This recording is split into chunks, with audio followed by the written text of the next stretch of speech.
Secara singkatnya itu sudah takdir Allah gitu kan. Mau digugat kayak apa gitu. Yang kedua, kenapa dia tanpa ayah? Kemudian umur 6 tahun ibunya sudah meninggal. Umur 12 tahun kakeknya meninggal. Sampai diasuh sama mamanya Abu Thalib. Kemudian beliau hidup di lingkungan yang bobrok secara akhlak. Kemudian beliau tidak bisa baca tulis. Nah, kemampuan manusia itu dipengaruhi oleh 3 faktor. Faktor keluarga, lingkungan, dan pendidikan. Ya kan? Faktor intelektual manusia itu dipengaruhi oleh 3 faktor. Faktor keluarga, faktor lingkungan, dan faktor pendidikan. Rasulullah dari sistem keluarga memang betul. Beliau itu lahir dari keluarga yang berada, kemudian terpandang, suku Quraisy yang terpandang. Tapi beliau tidak pernah dididik sama sekali oleh ayahnya. Tidak pernah mendapat pendidikan dari ayahnya. Waktu beliau lahir pun dititipkan kepada perempuan namanya Halimatus Sa'diyah, orang Badui, disusui sama beliau. Baru kemudian setelah umur 4 tahun balik lagi ke ibunya, balik lagi ke pengasuhnya. Setelah umur 6 tahun baru diajak ke Madinah, pulangnya ibunya meninggal. Beliau tidak pernah disentuh secara pendidikan keluarga. Kemudian dari sisi lingkungannya itu bobrok. Ya kan? Rasulullah itu tidak terpengaruh. Beliau tidak pernah menyembah berhala. Beliau kalau datang waktu sebelum jadi nabi pun, kalau ada berhala beliau nutup muka. Kemudian dari sisi pendidikan beliau tidak pernah mendapat pendidikan formal atau informal. Siapa yang dididik Rasulullah? Baca tulis pun dia nggak bisa. Itulah yang kemudian menandakan bahwa Rasulullah itu mendapat wahyu ilahi. Karena apa yang disampaikan itu tidak dipengaruhi oleh faktor keluarga, faktor lingkungan, faktor pendidikan. Itu intinya begitu. Lu pinternya kenapa, Bon? Lu pinter karena faktor keluarga, ya kan, faktor lingkungan, faktor pendidikan. Lu bisa programmer, lu bisa apa, itu kan faktor pendidikan. Lu bisa baca tulis, faktor pendidikan. Rasulullah tidak bisa baca tulis. Maka kemudian ketika dibandingkan apakah ayat-ayat Al-Quran ini termasuk syair apa tidak, ternyata tidak. Ketika dikaji oleh orang kafir Quraisy sendiri, ini bukan syair. Dan apa yang Rasulullah katakan itu kadang-kadang sesuatu yang tidak familiar di Arab. Seperti pembagian masalah waris, perhitungan sepertiga, seperempat. Itu hitungan matematik itu belum ada kok begitu. Ilmu matematika belum ada. Al-Quran sudah ada. Itu membuktikan bahwa Rasulullah itu murni. Apa yang beliau terima itu wahyu dari Allah. Tidak berdasarkan faktor pendidikan, faktor lingkungan, atau faktor keluarga. Itu logikanya, taklidnya begitu. Kenapa kemudian bapaknya meninggal, ibunya meninggal? Beliau hanya dikasih sama pamannya sampai besar.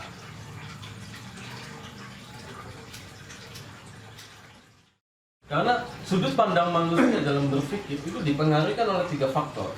Faktor keluarga, faktor lingkungan, dan pendidikan. Rasulullah tidak pernah mendapatkan 3 faktor itu. Makanya dia pantas disebut nabi. Jadi apa yang disampaikan itu betul-betul murid dari Allah. Apakah Rasulullah itu penyair? Bukan. Beliau bukan penyair. Beliau nggak bisa baca tulis. Ini Al-Quran bisa baca bukan buatannya Nabi Muhammad loh. Jadi itu menandakan bahwa Al-Quran itu bukan buatan Nabi Muhammad. Iya benar. Nah emang itu udah skenario-nya Allah ya? Udah skenario gitu. Iya. Coba Dan kenapa Rasulullah itu anaknya yang laki-laki meninggal dari kecil? Kenapa? Yang laki-laki ya, Iya. Ada namanya anak Ibrahim, Iya. dan Abdullah. Itu semuanya laki-laki meninggal. Itu nabi yang lain itu punya anak laki-laki. Nabi Ibrahim punya anak Nabi Yusuf, Nabi Ismail, kemudian Nabi Ishak. Oh, iya. Itu menandakan semua nabi kan laki-laki. Iya. Rasulullah itu anaknya yang laki-laki semuanya mati ketika masih kecil. Iya. Itu menandakan bahwa anak Rasulullah itu tidak ada nabi setelah beliau. Iya benar. Iya. Itu sudah menandakan bahwa Rasulullah itu khatamun nabi, pamungkasnya para nabi, nabi yang terakhir, tidak ada penerus. Nabi Daud punya anak laki-laki. Iya. Wah, gila skenario-nya Allah tuh matang banget deh. Ya kalau begitu bukan Tuhan. Untuk doain Nabi Isa bang buat dikabulkan jadi nabi akhir gitu. Gue pernah dengar tuh. Sebenarnya Nabi Musa itu. ketika Rasulullah hijrah Mi'raj ya. Pertama ketemu Nabi Adam, Nabi Ibrahim. Kemudian bertemu lagi terakhir itu Nabi Musa. Bahasanya nih kalau bahasa kita sekarang ini ya, lu mau kemana? Mau ketemu sama Allah. Serius mas, itu bisa gitu, kata Nabi Musa. Tiba-tiba langsung malaikat sendiri itu berhenti ke alam malakut doang. Alam malakut doang. Kalau kata-kata malaikat Jibril, kalau saya naik ke atas, saya Nggak kuat. saya terbakar gitu, karena itu bukan alam saya, alam malakut, alam ilahiyah, alam Tuhan, gitu, alam Allah. Tapi Rasulullah bisa langsung naik dan bertatap muka, itu bahasa logikanya bertatap muka dengan Allah langsung. Itulah kemudian Nabi Musa itu, ya Allah, Allahumma ja'alni ummatan Muhammad. Ya Allah, jadikanlah aku umat Muhammad. Iya, gue pernah tuh dengar doa itu. Istimewa.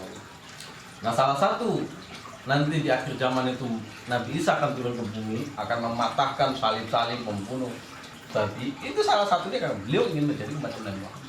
Kalau beliau turun lagi kan berarti maksudnya menjadi umat Muhammad. Iya. Gitu.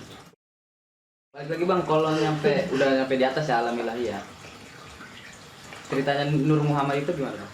Itu balik lagi ke sebelum Nah. sebelum Rasulullah, sebelum jagat raya ini ada, Ya. gitu loh. Hmm. Sebelum jagat raya ini ada, jadi Allah itu menciptakan Nur Muhammad. Belum ada secara jasad, belum ada. Jadi Nur Muhammad itu diceritakan di kitab Darul Akbar. Saya dulu saya minta ngaji kitab itu beberapa kali itu nolak. Waktu saya MTS itu nolak. Kitabnya MTS belajar begini. Akhirnya ada senior saya, dia kuliah di Semarang, tapi dia pesantren lama dan kitab kuningnya hebat lah. Dia nggak lulus karena dia sakit paru-paru. Dan dia pulang kampung, saya ketemu sama beliau. Akhirnya saya manggilnya Kang, saya mau ngaji kitab bulan puasa. Siapa aja, saya doang gitu, nggak ada yang lain. Ya udah, bawa kitabnya, saya bawa kitabnya ngaji itu berdua doang kan depan. Jadi salah satu cerita pertamanya adalah tentang penciptaan Allah, Nur Muhammad. Jadi Allah itu hanya menciptakan nur saja. Nah, ketika Nur Muhammad itu kemudian dihadapkan pada cermin kehidupan, namanya Miryatul Hayat. Namanya orang yang yang tercerminkan, dia berlenggak-lenggok gitu kan. Kemudian saya ini ganteng, saya ini indah, saya ini. Terus Nur Muhammad itu, loh, kok saya jadi ujub gitu. Kok saya jadi sombong. Kok saya justru memuji diri sendiri, bukan memuji sang pencipta saya. Akhirnya Nur Muhammad ini kemudian bahasanya kalau logika manusia itu berkeringat, kemudian keringatnya inilah tetesan percikan ini kemudian ada yang menjadi bumi, langit, hewan, manusia dan malaikat segalanya. Percikan. Jadi manusia ini, alam semesta ini tercipta dari percikan cahayanya Rasulullah. Makanya Rasulullah, Allah pun pernah berfirman dalam hadis qudsi, kalau bukan karena engkau ya Muhammad, aku nggak bakal menciptakan langit dan bumi. Itu salah satu kehebatan Rasulullah. Baik di Injil Barnabas itu penciptaan Nabi Adam. Ketika Adam kemudian tercipta, itu Nabi Adam melihat ke langit, ada tulisan La ilaha illallah Muhammad Rasulullah. Itu diceritakan di Injil Barnabas. Injil Barnabas itu tidak diakui oleh orang Kristen, tapi Injilnya sebenarnya ada. Nah, Nabi Adam bertanya kepada Allah, ya Allah, siapa Muhammad itu? Muhammad itu adalah keturunanmu yang aku tidak akan menciptakan kamu dan semua alam jagat raya itu tanpa dia. Itu di Injil Barnabas tidak ada. Makanya ketika Nabi Adam menikah dengan Hawa pun, itu suruh ijab kabulnya apa namanya? Maharnya apa? Mas kawinnya. Itu selawat. Allah. Herannya itu Nabi Adam siapa ini kok? Orangnya belum ada kok saya sebutin. Itu nanti keturunan Manusia pertama itu bang. Jadi makhluk pertama yang Allah ciptakan adalah Muhammad. Kayak sebutannya Nabi awal dan Nabi akhir ya. Baik, cara tuh bang ya buat mencintai Rasulullah kan bang? Iya lah. Kita bekerja setiap hari buat nafkahi anak istri kayak Pak Jasmine, kayak saya, kayak kita kemudian berbuat baik sama orang tua. Itu salah satu mencintai Rasul. dan berbagai macam cara dengan caranya masing-masing. Tukang cangkul ya dengan menggarap sawah dengan baik, tidak nyorok tanah gitu ya, tidak nyuri air dari tetangga, itu sebagai salah satu mencintai Rasul. Ya boleh itu. Salah satu sahabat Nabi itu banyak yang sampai segitunya, sampai detail gitu mengikuti ajaran Rasul gitu, atau sampai ada salah satu sahabat itu Rasul ini sudah meninggal, sudah wafat. Salah satu sahabat itu naik onta, kemudian di tengah-tengah perjalanan dekat pohon itu beliau turun jalan kaki. Ketika tanya, lo ngapain itu turun dari onta? Saya pernah lihat Rasulullah tuh jalan di sini. Jadi turun dari onta jalan sini. Itu sampai sedetail itu para sahabat itu meniru Rasul. Padahal sih sebenarnya Rasul juga nggak nyuruh nggak apa. Kali aja tuh turun beliau ada pengen jalan kaki atau apa. Itu sampai sedetail itu. Nah, kalau menurut Profesor Dr. Pak Sihat mengatakan bahwa kita meneladani Rasulullah dengan keteladanan yang cerdas. Keteladanan cerdas itu maksudnya bahwa harus dibedakan antara adat istiadat dengan agama, dengan perintah agama. Contoh Rasulullah itu perintah agama itu sholat, adatnya itu pakai gamis kalau orang Arab ya, pakai sorban, pakai apa, itu adat gitu. Ya sih memang Rasulullah pernah memerintahkan paling sebaiknya kalau sholat itu pakai baju yang putih, yang nggak ada gambar, nggak ada apa, itu aja. Biar yang lihat di belakang itu nggak terlalu fokus pada baju kita gitu. Ada yang gitu. Cuman kan baju putih doang, nggak harus gamis gitu. Bisa aja kita pakai baju ini warna putih polos gitu. Nggak bentuknya gamis, bentuk kemeja atau apa. Kemudian warnanya putih. Bukan ahli. Beliau tidak mensyaratkan harus fashionnya harus gamis atau harus sorban. Warna putih gitu. Ketika menyuruh perempuan untuk aurat juga nggak harus pakai baju hijab yang modelnya kayak Saskia Sungkar atau siapa gitu. Yang penting menutup aurat, modelnya kayak apa silahkan. Yang penting ada kaidah-kaidahnya, tidak ketat, tidak transparan. Itu kaidahnya gitu. Kalau lu nggak punya pakai baju, pakai karung goni juga boleh. Kan yang penting tutup aurat, sebenarnya kan begitu intinya. Ya, jadi pakai keteladanan yang cerdas gitu kan. Ya itu tuh balik lagi kalau masalah gamis itu pakaian yang Islami gitu. Iya, karena itu Rasulullah nggak pakai. Tapi jangan lupa Abu Jahal juga bajunya sama dengan Rasulullah. Yang membedakan apa? Akhlaknya itu sama tidaknya. Rasulullah itu berjenggot, jadi ada rela jenggot dan kepala kumis gitu. Tapi dalam sejarahnya Rasulullah itu nggak pernah jenggot panjang. Jadi kalau dipegang begini nggak lebih dari ini. Jadi kalau ada jenggotnya segini itu bukan jenggotnya Rasulullah. Dan dirapikan gitu loh, nggak mudah-mudah begitu. Itu kan karena Rasulullah orang Arab dan rata-rata berjenggot. Nah kalau saya kayak Pak Jasmine kan jenggotnya nggak sampai ke sini nih, segitu doang. Saya juga jenggotnya kecil. Kalau saya paksain begitu harus pakai penumbuh rambut tuh gitu. Arabian oil. pakai obat gitu ya. Tapi tidak diharuskan untuk berjenggot panjang itu. Kalau lu berjenggotnya panjang bikin nyeremin ya nggak usah menurut saya. Tapi kalau berjenggotnya bikin juga lebih tambah ganteng gitu ya. Kayak Habib Ali Al-Jufri itu pakai jenggot itu makin ganteng gitu dia. Terus Sayyid Muhammad Ali Al-Maliki itu juga belum ganteng dengan jenggotnya itu. Nah kalau kita berjenggot kemudian ke karu-karuan malah bikin serem orang, nggak usah. Mendingan cukup rapi gitu. Begitu yang makannya enak juga nasi. Itu yang jadi masalah jenggot itu ya biasa aja. Bukan yang diharuskan. Nah kalau apalagi kalau orang-orang Cina itu banyak jenggotnya kan gitu segini. Mau dipaksain jenggotnya harus lebat kan gitu. Dan Rasulullah itu orang yang paling santun, orang yang paling baik. Apapun profesi Anda itu Anda bisa meniru Rasulullah. Apapun profesinya. Anda jadi pedagang, Rasulullah jadi pedagang. Anda jadi seorang ayah, Rasulullah jadi ayah. Anda jadi pemimpin, Rasulullah juga jadi pemimpin. Anda jadi tetangga, ya Rasulullah juga tetangga. Oh iya, beliau sangat romantis. Rasulullah itu sangat romantis. salah satu ketika itu Rasulullah Aisyah ya pernah mengatakan, ya Rasul, kita balapan balapan lari yuk gitu ya, balapan lari yuk. Untuk menyenangkan istri, Rasulullah mengalah, larinya agak lambat gitu. Jadi Aisyah sama Rasulullah, saya bisa ngalahin larinya Rasul gitu.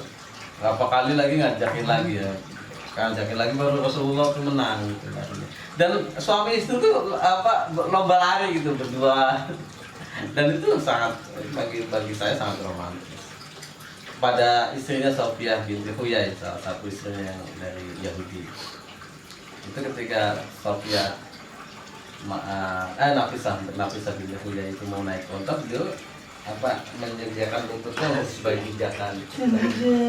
Coba itu kan. Dan beliau sangat romantis pada istrinya. Salah satunya ya beliau menganjurkan sekali-kali suami istri itu mandi bareng gitu.